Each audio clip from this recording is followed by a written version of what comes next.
quiet town of Rivermere, England, would never be the same after the tragic discovery in the rectory of St. Clement's Church.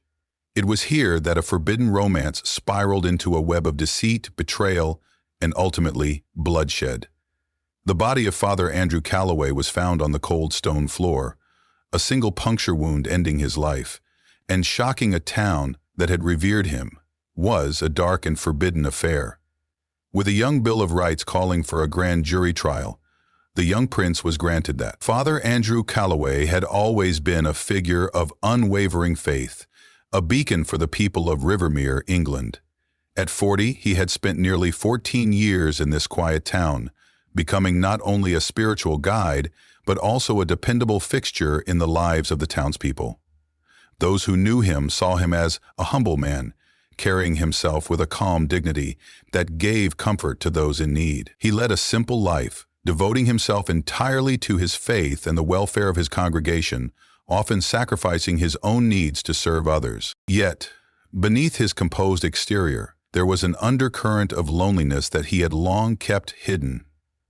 Andrew had entered the priesthood in his early 20s, drawn by a powerful calling and a desire to dedicate his life to something greater. However, over the years, he began to feel the strain of the isolation that came with his role. He saw families gather each Sunday, couples and children filing into the pews with smiles and laughter. They found companionship, and he, in contrast, returned each night to the quiet rectory, where the only sound was the ticking of an old clock by his bedside. Despite his spiritual strength, Andrew was a man like any other, and the solitude weighed on him in ways he struggled to understand. He could not speak of these feelings to anyone, nor could he allow himself to entertain them for long. His identity as a priest was deeply ingrained, and he saw it as his purpose to carry this burden without complaint. Meanwhile, in the same town, Camila Rodriguez, a young immigrant from Brazil, was facing a life defined by struggle and uncertainty. At 25, she had already experienced more hardship than most. She had fled Brazil a few years earlier, escaping the crushing poverty and violence that had left her family destitute. In her search for a better life, she had risked everything to cross borders, arriving in England with no papers and no certainty of what awaited her. She took whatever work she could find, often cleaning houses or taking on the most labor-intensive tasks, just to make a small income. Her days were filled with the exhaustion of physical labor, and her nights were spent in a small, cramped apartment she shared with other immigrants, each of them carrying their own stories of desperation and hope. Camila's connection to her homeland was still strong, but the pain of leaving behind her family was something she carried daily. She had siblings who depended on the small amounts of money she could send back home, but she also knew that, without legal status, her situation in England was precarious. The constant fear of deportation haunted her, turning her life into a series of anxious, careful movements. She had to remain invisible, blending into the background, never drawing attention to herself. Every day felt like walking a tightrope, with one misstep enough to send her back to the life she had escaped. In early January 2015, Camila started attending services at St. Clement's Church, not only for the spiritual comfort, but for a sense of safety and community. Father Andrew noticed her almost immediately. She was a quiet figure, always sitting in the back pew, her hands clasped tightly, her eyes fixed on the altar with an intensity that betrayed her desperation. Her presence touched something deep within Andrew. He saw in her a reflection of his own silent struggles, an unspoken bond that needed no words. She came to him during confession one evening, her voice trembling as she recounted her hardships. She spoke about her family, her fears, and her loneliness, and Andrew listened with an empathetic ear, offering her words of comfort and support. They returned to the Palm Grove town of Riverside and awaited more support. Over the following weeks, their interactions grew more frequent. Andrew began to extend small gestures of kindness to her, simple acts that carried great meaning for both of them. He would slip her a few coins for food, offer her small bags of rice and bread, and ask if there was anything more he could do to help. These exchanges were brief, barely lasting more than a few moments, but each one deepened the connection between them. Andrew justified these actions to himself as charity, a part of his duty as a priest. but inside, he felt a pull he couldn't ignore. Camila, for her part, began to sense Andrew's vulnerability. She saw how he lingered in their conversations, how his eyes softened when he listened to her speak about her hardships.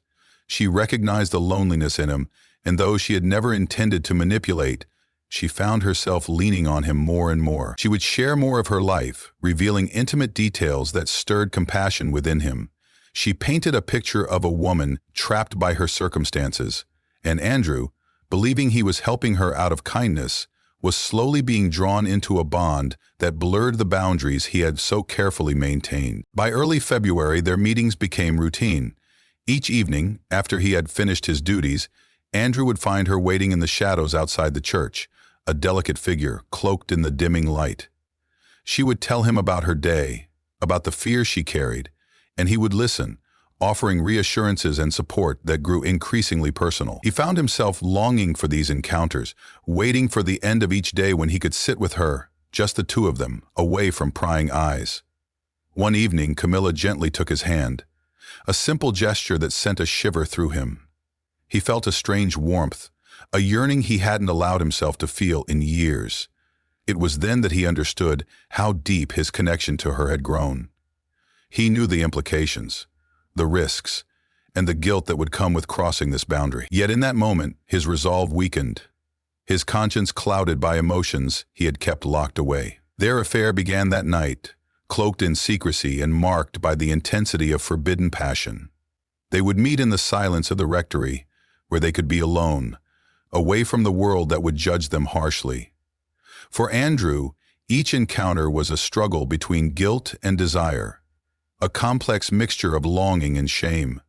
He convinced himself that he was only providing comfort, that this was a fleeting connection that would eventually pass. But the more he tried to rationalize, the deeper he fell, entangled in a web of emotions that left him questioning everything he believed. For Camila, the affair was a lifeline, a way to secure her place and her safety. She felt relief in his embrace, knowing that his support could mean a future free from the fear of deportation. Her dependence on him grew, not just as a lover, but as a source of stability in her uncertain life. Their connection became a lifeline for both, binding them together in ways that neither fully understood, but from which neither could escape. By late February, their meetings had become a regular, unspoken part of their lives. The people of Rivermere began to notice subtle changes in Father Andrew. He seemed more withdrawn, his usually calm demeanor tinged with an uncharacteristic restlessness. In the rectory, behind closed doors, they lived their affair in secret, both knowing that a single misstep could bring everything crashing down.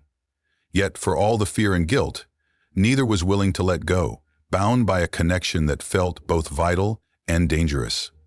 In the shadow of the confessional, where they had first met, their forbidden relationship grew, hidden but intense, setting the stage for a tragedy that neither could foresee.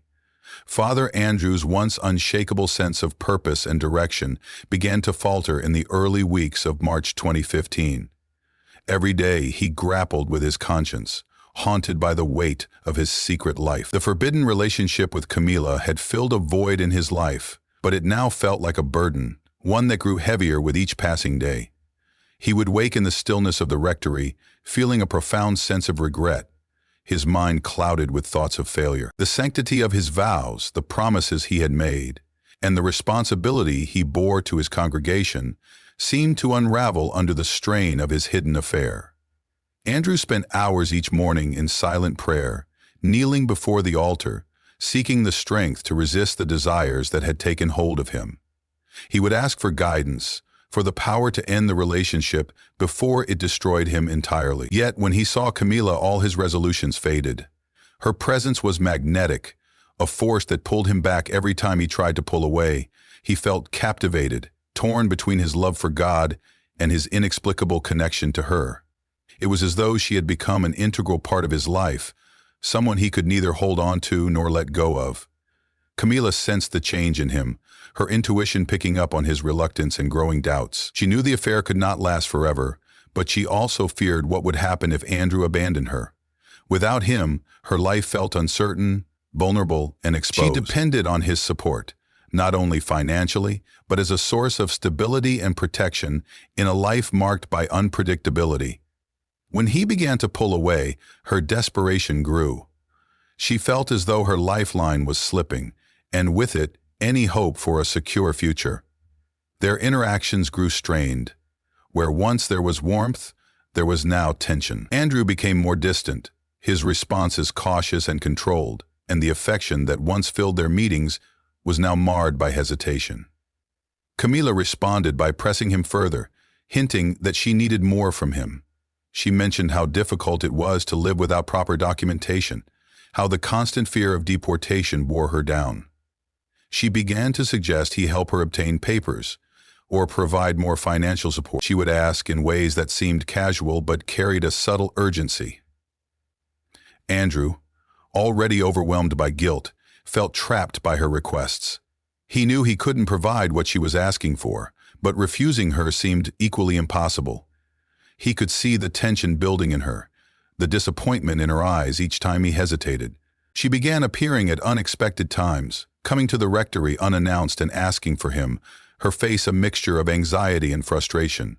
Her once gentle demeanor grew erratic, her words charged with unspoken accusations, her glances more intense. Occasionally she made veiled suggestions that if he didn't help her, she would find another way to secure her future, hints that left him unsettled, aware of how precarious their situation had become. By mid-March, Andrew's internal turmoil reached a breaking point. He realized that the only solution was to end the affair entirely, to cut ties with Camila and recommit himself to the path he had once walked with conviction. The strain was unbearable. He could no longer live with the double life, the fear, and the constant sense of betrayal toward his faith. One late March night, after hours of sleeplessness and restless prayer, he made his decision. He would end it for his own sake and for hers, convinced that continuing would only lead to more suffering. But even as he reached this conclusion, he knew Camila would not let go easily. When he finally told her of his decision, her reaction was immediate and intense. She didn't accept his choice with quiet resignation, but instead with a raw display of anger and heartbreak. She pleaded with him, trying to remind him of everything they had shared, the closeness they had felt. Her desperation was apparent as she insisted that she needed him, that without him she was lost. But Andrew held firm, determined to put a stop to what had grown out of control. Yet, as her pleas turned to threats, he felt a new sense of fear. She hinted that if he abandoned her, she would not keep silent, that she would reveal everything to the townspeople, even to the church. Her words echoed in his mind, filling him with dread. She would ruin him if he refused to stay, and the thought terrified him. Left with no other choice, Andrew made the drastic decision to contact a friend in immigration enforcement. He reasoned that by reporting her, he could sever the connection without facing the public consequences of her threats. He told himself that Camila might even find help through official channels, that the authorities could provide her with what he could not. But this decision haunted him deeply. On March 23rd, he placed the call. But as soon as he hung up, he felt the weight of his actions bearing down on him. What had he done? Had he truly condemned her to a life of hardship just to free himself from his guilt? On March 25, Andrew arranged to meet Camila one last time in the rectory. His mind was clouded with anxiety as he awaited her arrival, knowing this would be the final step in ending their entanglement. As the door opened and Camila entered, he could sense the tension in the air, thick and almost suffocating. He struggled to maintain his composure as he explained his decision, his voice steady but heavy with the finality of his words. He told her he had done what he needed to do, hoping she would understand that there was no other way. The atmosphere was tense, silent for a few moments, as the realization sank in for Camila. But instead of understanding, her reaction was explosive. A wave of fury and betrayal surged through her. She looked at him, her eyes wild with disbelief and rage. All at once, the desperation she had held back erupted in a fit of fury. Without warning, she reached for the nearest object, a heavy brass candlestick, and brought it down on him with the force of her anger and heartbreak. The first blow stunned him, and in the brief moment of confusion, she grabbed a letter opener from his desk and plunged it into him. The act was swift but brutal. Andrew fell to the ground, his life ebbing away as his blood stained the cold stone floor of the rectory. His last moments were a mixture of shock, pain, and a tragic sense of loss as he realized the full cost of the choices they had both made. Camila, standing over him, felt the weight of what she had done settle upon her, a silence that held nothing but the finality of their story. On the early morning of March 26th, the church caretaker, an elderly man named Harold Grayson, arrived at St. Clement's as he had every morning for the past 25 years. Known for his devotion to the church and his punctuality, Harold was a quiet figure in Rivermere. As he unlocked the doors and began his rounds, he felt a strange chill in the air. The rectory was unusually silent, and there was a faint metallic smell lingering, a scent he could not place but that instinctively filled him with unease. As Harold moved toward Father Andrew's private quarters, he noticed that the door was slightly ajar, a small detail that felt wrong to him. Father Andrew was meticulous, careful with even the smallest details, never one to leave a door carelessly open. Hesitantly, Harold stepped into the room, his eyes adjusting to the dim light filtering through the narrow window. Then he saw it. Father Andrew lay motionless on the cold stone floor, his body lifeless, a dark pool of blood around him. The sight was horrifying, and the shock that rippled through Harold rendered him speechless for several long moments. When he finally managed to move, he ran outside, calling for help, his cries breaking the morning's silence. By the time the police arrived, the news had already begun to spread. The once peaceful grounds of St. Clement's were soon swarmed with officers, medical personnel, and curious townsfolk who gathered anxiously outside, whispering to each other in hushed tones. Rivermere had never seen such a tragedy, and the community was in shock, struggling to understand how this could have happened to the man they revered as their moral guide. Inside the rectory, the police began their grim work, documenting every detail of the scene. The initial examination suggested a violent struggle, evidenced by the overturned chair and shattered glass on the floor. Their eyes fell on the table, where 2 wine glasses sat, one still half full, a silent witness to an intimate encounter gone horribly wrong. The officers exchanged glances, sensing that this was no ordinary crime. They could see that Father Andrew's death was not just an attack, but something far more personal, a betrayal.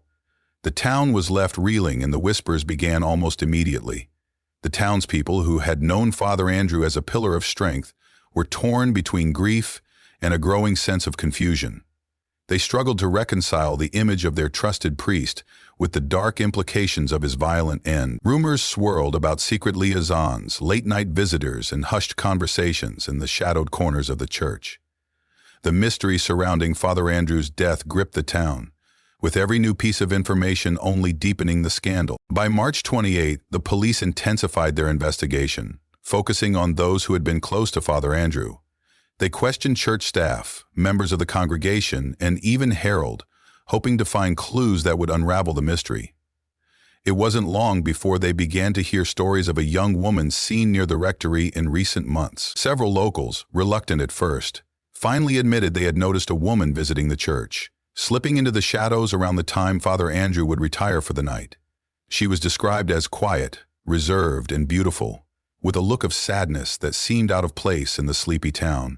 As the police dug deeper, they found incriminating evidence, a series of letters and notes Camila had left her Father Andrew hidden away in his desk drawer. The letters spoke of longing, the pain of separation, and hinted at moments of tension between them. The relationship was more complicated than anyone had imagined, with desperation and passion woven through each line. Each letter painted a picture of a relationship that had grown from kindness into something forbidden, and eventually, something. By April 1st, the police had pieced together enough evidence to form a clearer picture of what had transpired. The townsfolk were horrified to learn that the young woman was none other than Camila Rodriguez, an undocumented immigrant who had come to Rivermere a year prior. Some recalled seeing her around the church, often keeping to herself. They remembered how she seemed to linger a bit too long after services, her eyes occasionally drifting toward Father Andrew in a way that now seemed all too clear. The affair between a respected priest and a vulnerable immigrant shocked the town to its core, unfolding like something out of a tragic tale. On April 3, with the evidence mounting, the police issued an arrest warrant for Camila. The small police station, usually a quiet place, was soon filled with murmurs from journalists and locals who had come to witness the arrest. The affair was now more than a rumor. It was a story of betrayal and blood, a scandal that tore through the town's moral fabric. Camila's arrest sparked a media frenzy. Reporters descended on Rivermere, eager to capture every sordid detail of the forbidden affair. The townspeople, once proud of their close-knit community, now found themselves under the scrutiny of the outside world. Their private tragedy turned into a spectacle. At her arraignment, Camila showed no signs of remorse. Her face was impassive, her gaze steady as she faced the judge. When questioned, she insisted that she had acted out of fear, claiming she had felt betrayed and abandoned by the man she had come to depend on. She asserted that her actions were a result of desperation rather than malice. The trial began in late April, and each day the courtroom was packed, with spectators eager to hear the latest revelations. The prosecution presented its case, revealing the letters, the wine glasses, and the testimonies of those who had seen Camila and Andrew together. Each piece of evidence chipped away at the townspeople's former reverence for their priest, exposing the layers of secrets that had led to his tragic end. Some in the town could not believe the reality unfolding before them, struggling to accept that the man they had admired had been living a hidden life so at odds with his role. Throughout the trial, Camila maintained a cold and unrepentant demeanor. Her statements painted her as a woman abandoned and betrayed by a man she had trusted. She portrayed herself as the victim of a love that had turned sour, a woman who had nothing left to lose. Acquitted by her patrons, she turned her attention back to the family. The jury watched her carefully, their expressions hardening with each contradiction in her story, each revelation that pointed to a calculated act rather than a moment of desperation. On May 12, the trial reached its conclusion. After days of deliberation, the jury returned with a verdict. Camila Rodriguez was convicted of murder, her actions deemed too calculated to be forgiven as a crime of passion. The aftermath of the scandal was devastating for the town. The once vibrant community of St. Clement's became a somber place. The church itself now stood as a reminder of the secrets that had festered within its walls. The townspeople struggled to rebuild their faith, haunted by the memory of Father Andrew, the man they had trusted, and the woman who had turned his life into a tragedy. St. Clement's Church, once a place of solace and hope, became a quiet, empty shell. Its congregation scattered, their belief in the sanctity of the church forever marred. Rivermere was left to grapple with the legacy of a scandal that would forever change the way they looked at faith, trust, and betrayal. If you enjoyed this dive into the mystery, don't forget to subscribe to True Crime OCS for more chilling stories from history's darkest corners. Drop your thoughts, theories, and questions in the comments below. Let's untangle the truth together. Until next time, stay curious and stay safe.